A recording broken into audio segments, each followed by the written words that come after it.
Ya, selamat sore Pak Nurisan. Perkenalkan saya Ranu Ratmaja dari kelas IT 202.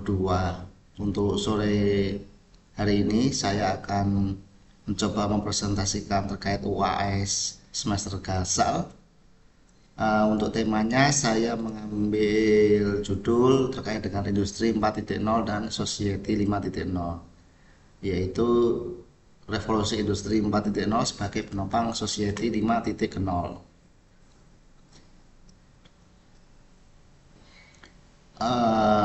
Akhir-akhir ini ya, sering kita dengar kata industri 4.0 dengan berbagai perubahan yang sudah terjadi di dunia, yang mana segala hal menjadi berkembang dengan sangat pesat, tentunya dalam bidang industri, dan cukup marak untuk istilah industri 4.0 sekarang ini. Apa itu revolusi industri 4.0?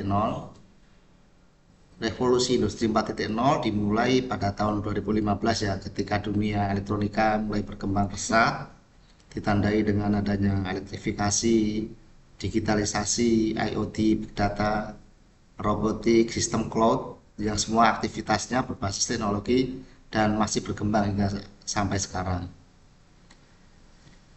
Fenomena industri 4.0 tersebut menggabungkan teknologi siber dan teknologi otomatisasi, sehingga revolusi tersebut juga sering disebut sebagai cyber physics system atau kolaborasi yang menerapkan konsep otomatisasi yang dibantu dengan teknologi informasi atau dikenal dengan IT plus otomatisasi. Nah, beberapa elemen industri 4.0 yang utama yang sering kita ketemu antara lain: satu, autonomous robot, ada simulasi, sistem integrasi, IoT, cyber security, cloud computing, additive manufacture, augmented reality, dan big data. Masing-masing elemen ini coba kita jelaskan satu persatu ya di next slide. Autonomous robot, tentunya revolusi industri 4.0 tidak bisa lepas dari yang namanya autonomous robot, yaitu sebuah perangkat mekanis yang mampu bergerak bebas di lingkungan, yang terdapat di tangan dan dapat menjalankan berbagai aktivitas secara otomatis ya, dan juga bisa menyimpan program yang telah dirancang atau dibuat sebelumnya melalui sensor yang dimiliki. Jadi robot ini bisa bergerak atau bekerja sesuai dengan program yang telah disetting. Dia membaca kondisi sekeliling menggunakan sensor-sensor yang ada di robot ini. Selanjutnya adalah additive manufacturing. Apa itu additive manufacturing? Additive manufacturing adalah teknologi yang digunakan untuk membangun objek tiga dimensi atau laser printing tiga dimensi yang lebih terkenal namanya saat ini. Printing tiga dimensi ini menambahkan bahan secara bertahap dan bertingkat. Contoh yang umum adalah teknologi pencetakan tiga dimensi untuk membuat prototipe berbagai produk sebelum produk itu dibuat secara massal. Misalkan ada prototipe untuk mobil ataupun boneka ataupun apa sebelum dicetak massal. Nah, untuk skala kecil ini digunakan uh, yang namanya perangkat additive manufacturing atau printing tiga dimensi, sehingga setelah dibuat prototipenya bisa diteliti dulu apakah akan lanjut ke mass production ataupun tidak. Selanjutnya adalah simulasi. Simulasi merupakan proses merencanakan model yang nyata yang dilanjutkan dengan eksperimen terhadap model untuk mempelajari perilaku sistem atau evaluasi strategi. Simulasi ini jadi mensimulir ya, mensimulasi, kayak mensimulasi kayak membuat adegan seperti itu. Jadi contohnya adalah simulasi simoprobot pemindai barang yang untuk proses otomatisasi warehouse. Jadi contoh nyatanya adalah di warehouse ada robot yang untuk menata barang ataupun untuk menandai barcode. Nah, ini sebelum di running secara nyata real, maka dibuat simulasi dulu apakah nanti pergerakan robot satu dengan robot yang lain akan bertabrakan atau enggak. Nah, ini yang dimaksud simulasi di sini adalah hal seperti itu. Next ada augmented reality. AR atau sebutan lainnya adalah teknologi yang menggabungkan konten digital yang dibuat komputer dengan dunia nyata secara real time ya. Atau dengan kata lain, AR ini menggabungkan melihat objek maya dua dimensi atau dimensi yang diproyeksikan di atas dunia nyata. Jadi seolah-olah kita melihat nyata tapi sebenarnya itu hanya ilustrasi atau apa, hanya gambarannya. Atau contoh nyatanya adalah atau manfaatnya untuk AR ini seperti misalnya untuk visualisasi bangunan. Jadi setelah digambar, sebelum dimulai konstruksi biasanya dirender dulu, jadi bisa kelihatan nanti rumah atau gedung yang akan jadi itu bentuknya seperti apa. Nah, itu salah satu manfaat dari perkembangan augmented reality. Next adalah sistem integrasi, yaitu merupakan rangkaian proses yang menghubungkan beberapa sistem komputer dengan software aplikasi ya, baik secara hardware, fisik atau secara fungsinya. Misalnya adalah yang nyata adalah mengintegrasikan kamera di jalan dengan sistem denda pelanggaran dan untuk memantau kepadatan lalu lintas. Kepadatan lalu lintas akan mempengaruhi lama atau tidaknya suatu lampu lalu lintas. Nah, itu contoh salah satu sistem integrasi.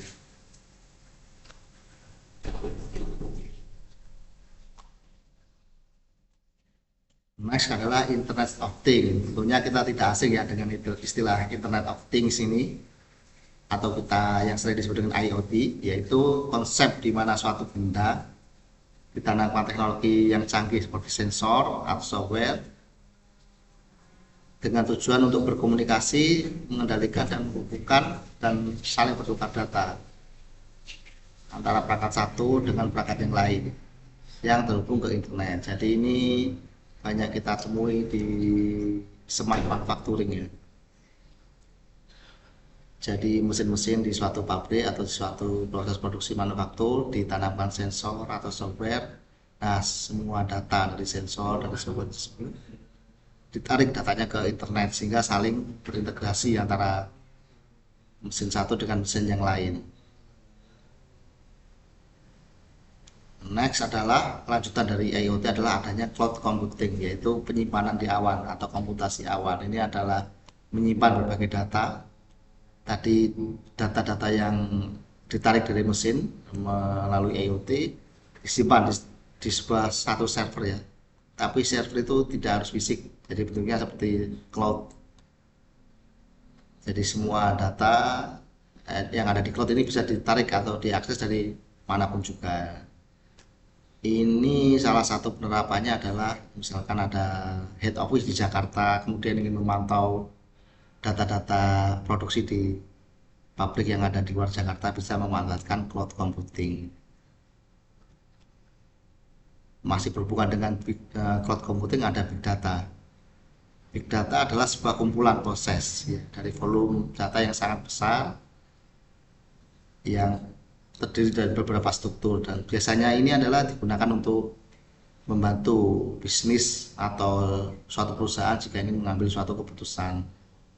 Jadi misalkan suatu produk akan dihentikan atau akan dilanjutkan atau akan dimodifikasi.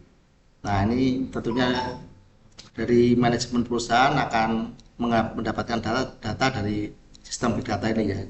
Jadi market penjualannya seperti apa, market permintaannya, komplainnya seperti apa. Nah, semua itu bisa didapat dari sistem big data. Dari big data tersebut akan divisualisasi, dianalisa, sehingga akan digunakan sebagai penentu suatu strategi oleh suatu korporasi atau perusahaan. Adapun dampak revolusi industri adalah efisiensi, meningkatkan efisiensi produksi dan layanan, produktivitas meningkat dengan mengotomatisasi tugas-tugas yang berulang, personalisasi, ini memungkinkan penyesuaian produk dan layanan sesuai dengan kebutuhan individu ya, dan kolaborasi manusia dengan mesin lebih mudah juga untuk mencapai hasil yang optimal. Pertumbuhan ekonomi bisa didorong melalui inovasi dan efisiensi, serta perubahan lapangan kerja yang sebelumnya banyak dilakukan secara manual, maka diperlukan tenaga-tenaga skill yang terampil yang terkait dengan teknologi informasi. Next, selanjutnya kita akan bahas Society 5.0. Apa itu Society 5.0? Konsep Society 5.0 muncul akibat revolusi industri, di mana Society 5.0 ini merupakan konsep masyarakat ya, yang berpusat pada manusia dan berbasis teknologi. Jadi ini dikembangkan di Jepang. Jika sebelumnya masyarakat informasi 4.0 mereka mencari, mengambil dan menganalisa data atau informasi melalui internet. Pada era 5.0 informasi yang banyak ini sudah bisa didapat, sudah terakumulasi di dunia maya. Tinggal data tersebut dianalisis oleh kecerdasan buatan atau AI dan akan ditampilkan hasil analisanya. Jadi tidak human, masing-masing orang mencari data sendiri, dianalisa sendiri, tidak seperti itu. Jadi data yang sudah ada dimanfaatkan menggunakan AI. Itulah konsep Society 5.0. Nah, ini Perdana Menteri Jepang Shinzo Abe mempublis perundangan komersil ya tentang program mereka terkait Society 5.0 yang akan dikontrol oleh AI sudah dimulai di tahun 2017.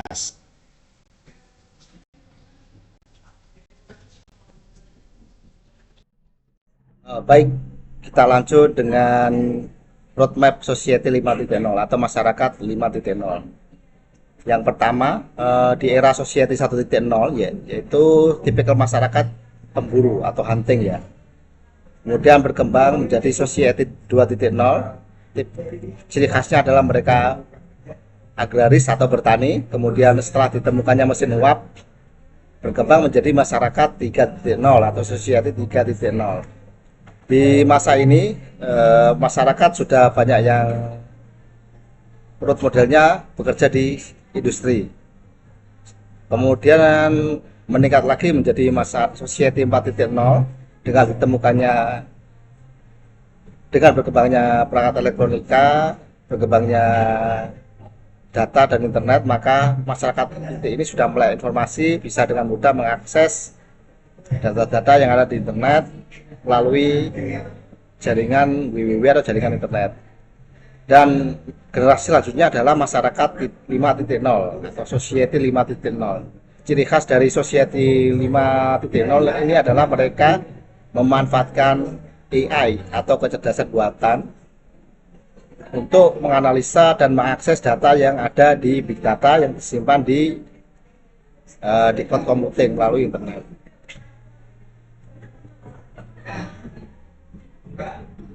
Nah, ilustrasinya seperti berikut. Society 1.0 adalah masyarakat pemburu atau pengumpul. Society 2.0 adalah masyarakat agraris, mereka cenderung bertani. Kemudian masyarakat industri dikenal dengan Society 3.0, mereka adalah masyarakat pekerja industri dengan banyak bermunculan industri terkait dengan ditemukannya mesin uap.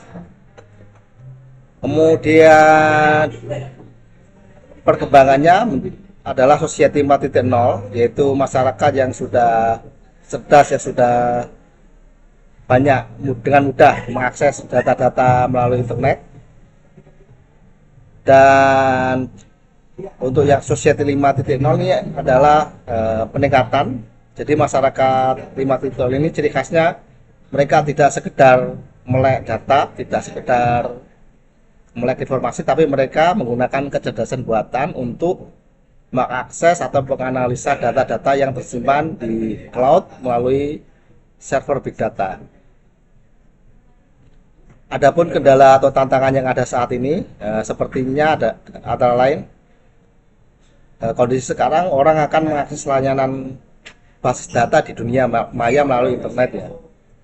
Kemudian masyarakat akan mengumpulkan informasi melalui jaringan yang dianalisis oleh manusia. Jadi masing-masing individu atau manusia akan menganalisa secara terpisah atau secara individual.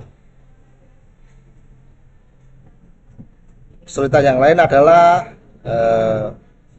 kesulitan dalam berbagi pengetahuan atau keterbatasan manusia dalam mencari informasi yang sesuai dan populasi yang makin menua. Nah, perbedaan dari Society 4.0 dan 5.0 ini adalah penggunaan AI. Jadi kalau Society 4.0 ini mereka mengakses masing-masing kebutuhan data di cloud secara tersendiri terpisah. Sedangkan di Society 5.0 data sudah terkumpul terpusat di big data dan mereka memanfaatkan AI untuk menganalisa atau untuk mengolah data sesuai dengan keperluan masing-masing. Jadi lebih tersentralisasi dan lebih terkoordinasi ya.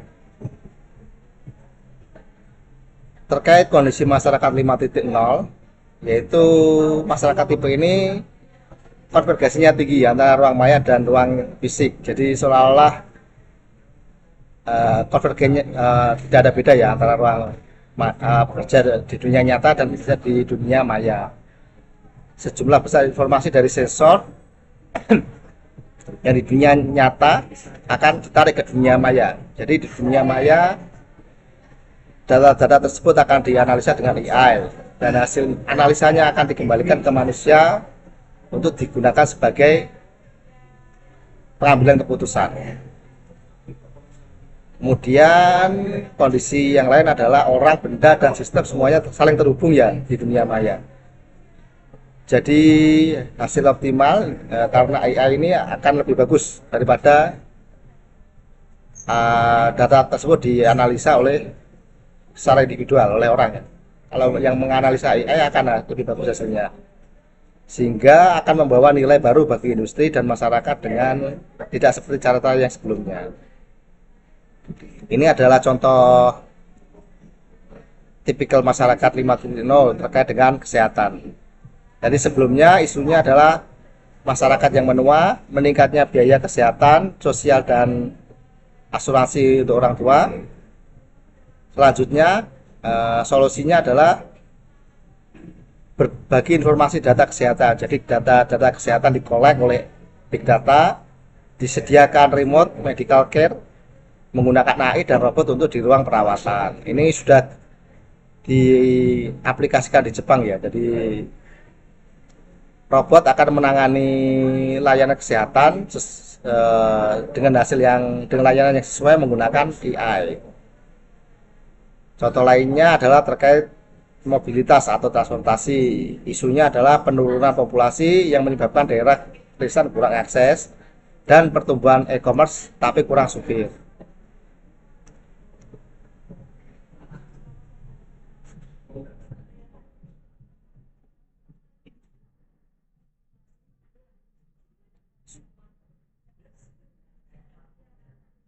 Nah, solusinya untuk mobility adalah menyediakan mobil tanpa supir.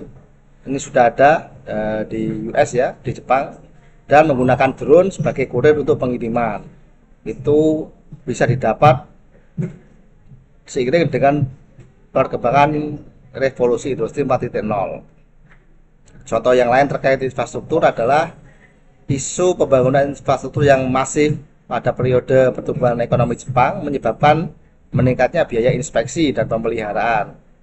Karena infrastruktur pembangunannya pesat, maka biaya untuk pemeliharaan juga pesat. Solusinya adalah di ruang-ruang infrastruktur ditanamkan sensor, AI dan robot. AI dan robot akan digunakan untuk mengerjakan dan memelihara jalan, jembatan, terowongan, bendungan atau bangunan yang lain. Jadi memanfaatkan teknologi untuk inspeksi dan pemeliharaan ya. Contoh lainnya adalah terkait dengan ekonomi. Isunya adalah keuangan cash masih menggunakan tunai dan layanan transaksi yang terbatas. Solusinya digunakan blockchain teknologi untuk transfer uang atau mempromosikan pembayaran cashless. Nah, ini sudah parah ini. Sekarang QRIS pertumbuhan penggunaan QRIS itu jauh lebih transaksi menggunakan QRIS itu jauh lebih pesat dibanding dengan transaksi menggunakan ATM. Ini adalah salah satu solusi yang didapat untuk role model masyarakat 5.0 terkait adanya revolusi industri 4.0. Masyarakat 5.0 atau society 5.0 ini adalah masyarakat yang mencari solusi untuk hidup yang lebih baik ya. Jadi isu sosial atau isu tenaga kerjaan atau isu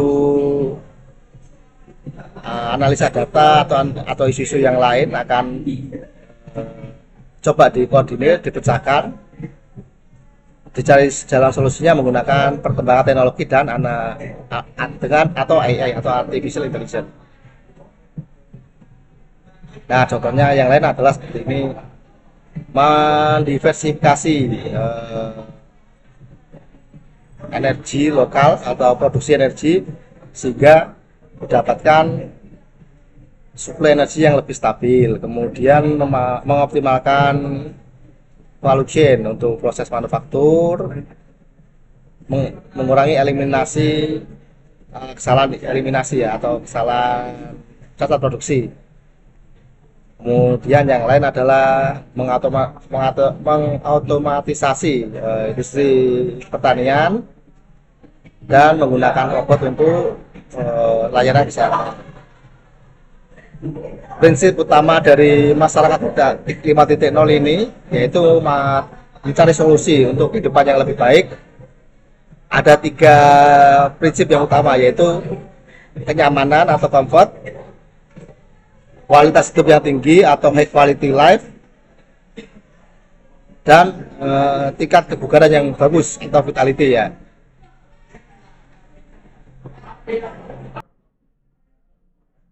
Dari saya ada note ya, ada suatu paragraf yang mungkin bisa kita ingat-ingat, yaitu kuasailah ilmu pengetahuan dan teknologi maka kita bisa menggenggam dunia, dan manfaatkanlah untuk kesejahteraan manusia. Jadi kita harus bisa menguasai perkembangan teknologi, tidak tertinggal, namun teknologi itu kita manfaatkan, kita gunakan untuk kesejahteraan umat manusia ya, bukan untuk tujuan perang atau bukan untuk tujuan-tujuan yang merugikan. Dari saya cukup sekian presentasi untuk UAS kali ini. Bila ada salah mohon maaf yang sebesar-besarnya. Assalamualaikum warahmatullahi wabarakatuh.